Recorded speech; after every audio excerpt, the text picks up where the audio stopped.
The Giver, Chapter 9. Now, for the first time in his 12 years of life, Jonas felt separate, different. He remembered what the chief elder had said, that his training would be alone and apart. But his training had not yet begun, and already, upon leaving the auditorium, he felt the apartness. Holding the folder she had given him, he made his way through the throng, looking for his family unit and for Asher. People moved aside for him. They watched him. He thought he could hear whispers. "Ash," he called, spotting his friend near the rows of bicycles. "Ride back with me?" "Sure," Asher smiled, his usual smile, friendly and familiar. But Jonas felt a moment of hesitation from his friend, and uncertainty. "Congratulations," Asher said. "You too," Jonas replied. "It was really funny when she told about the smacks. You got more applause than anybody else." The other new 12s clustered nearby, placing their folders carefully into the carrying containers on the backs of the bikes. In each dwelling tonight they would be studying the instructions for the beginning of their training. Each night for years the children had memorized the required lessons for school, often yawning with boredom. Tonight they would all begin eagerly to memorize the rules for their adult assignments. "Congratulations, Asher," someone called. Then that hesitation again. "You too, Jonas." Asher and Jonas responded with congratulations to their group mates. Jonas saw his parents watching him from the place where their own bicycles were waiting. Lily had already been strapped into her seat. He waved. They waved back, smiling, but he noticed that Lily was watching him solemnly, her thumb in her mouth. He rode directly to his dwelling, exchanging only small jokes and unimportant remarks with Asher. "See you in the morning, Recreation Director," he called, dismounting by his door as Asher continued on. "Right. See you," Asher called back. Once again, there was just a moment when things weren't quite the same, weren't quite as they had always been through the long friendship. Perhaps he had imagined it. Things couldn't change with Asher. The evening meal was quieter than usual. Lily chattered about her plans for volunteer work. She would begin, she said, at the nurturing center, since she was already an expert at feeding Gabriel. "I know," she added quickly, when her father gave her a warning glance. "I won't mention his name. I know I'm not supposed to know his name." "I can't wait for tomorrow to come," she said happily. Jonas sighed uneasily. "I can," he muttered. "You've been greatly honored," his mother said. "Your father and I are very proud." "It is the most important job in the community," Father said. "But just the other night you said that the job of making assignments was the most important." Mother nodded. "This is different. It's not a job, really. I never expected," she paused. "There's only one receiver." "But the chief elder said that they had made a selection before and that it failed. What was she talking about?" Both of his parents hesitated. Finally his father described the previous selection. "It was very much as it was today, Jonas. The same suspense as when 11 had been passed over when the assignments were given. Then the announcement when they singled out the one." Jonas interrupted. "What was his name?" His mother replied. "Her, not his. It was a female, but we are never to speak the name or to use it again for a new child." Jonas was shocked. A name designated not to be spoken indicated the highest degree of disgrace. "What happened to her?" he asked nervously. But his parents looked blank. "We don't know," his father said uncomfortably. "We never saw her again." A silence fell over the room. They looked at each other. Finally his mother, rising from the table, said, "You've been greatly honored, Jonas. Greatly honored." Alone in his sleeping room prepared for bed, Jonas opened his folder at last. Some of the other 12s, he had noticed, had been given folders thick with printed pages. He imagined Benjamin, the scientific male in his group, beginning to read pages of rules and instructions with relish.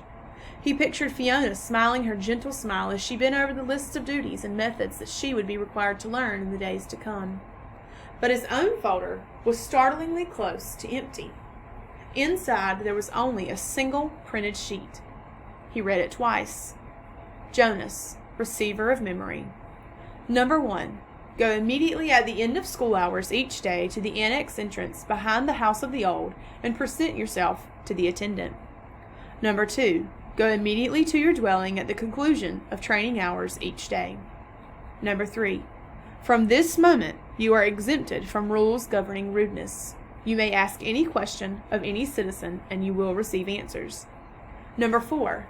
Do not discuss your training with any other member of the community, including parents and elders. From this moment, you are prohibited from dream telling. Number 6. Except for illness or injury unrelated to your training, do not apply for any medication. You are not permitted to apply for release. You may lie. Jonas was stunned. What would happen to his friendships? His mindless hours playing ball or riding his bike along the river? Those had been happy and vital times for him. Were they to be completely taken from him now? The simple logistic instructions where to go and when were expected. Every 12 had to be told, of course, where and how and when to report for training. But he was a little dismayed that his schedule left no time, apparently, for recreation. The exemption from rudeness startled him. Reading it again, however, he realized that it didn't compel him to be rude. It simply allowed him the option. He was quite certain that he would never take advantage of it. He was so completely, so thoroughly accustomed to courtesy within the community that the thought of asking another citizen an intimate question, of calling someone's attention to an area of awkwardness, was unnerving. The prohibition of dream-telling, he thought, would not be a real problem. He dreamed so rarely that the dream-telling did not come easily to him anyway, and he was glad to be excused from it. He wondered briefly, though, how to deal with it at the morning meal. What if he did dream? Should he simply tell his family unit, as he did so often anyway, that he hadn't? That would be a lie. Still, the final rule said, well, he wasn't quite ready to think about the final rule on the page. The restriction of medication unnerved him.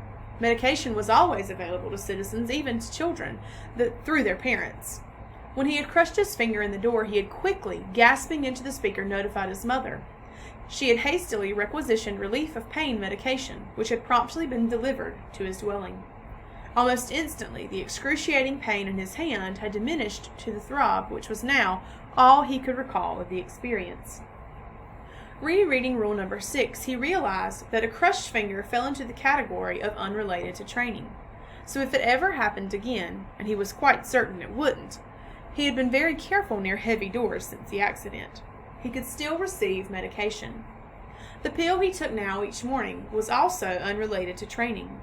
So, he would continue to receive the pill.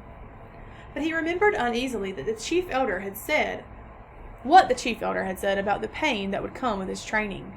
She had called it indescribable. Jonas swallowed hard, trying without success to imagine what such pain might be like, with no medication at all. But it was beyond his comprehension. He felt no reaction to rule number 7 at all. It had never occurred to him that under any circumstances ever he might apply for release. Finally, he steeled himself to read the final rule again.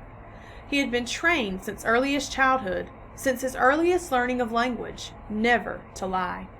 It was an integral part of the learning of precise speech. Once, when he had been a 4, he had said just prior to the midday meal at school, "I'm starving." Immediately, he had been taken aside for a brief private lesson in language precision. He was not starving, it was pointed out. He was hungry. No one in the community was starving, had ever been starving, would ever be starving. To say starving was to speak a lie. An unintentional lie, of course, but the reason for precision of language was to ensure that unintentional lies were never uttered. Did he understand that? They asked him, and he had. He had never within his memory been tempted to lie. Asher did not lie. Lily did not lie. His parents did not lie. No one did, unless... Now Jonas had a thought he had never had before. This new thought was frightening. What if others, adults, had upon becoming 12s received in their instructions the same terrifying sentence? What if they had all been instructed, "You may lie"? His mind reeled. Now empowered to ask questions of utmost rudeness and promised answers, he could conceivably, though it was almost unimaginable, ask someone, some adult, his father perhaps, "Do you lie?"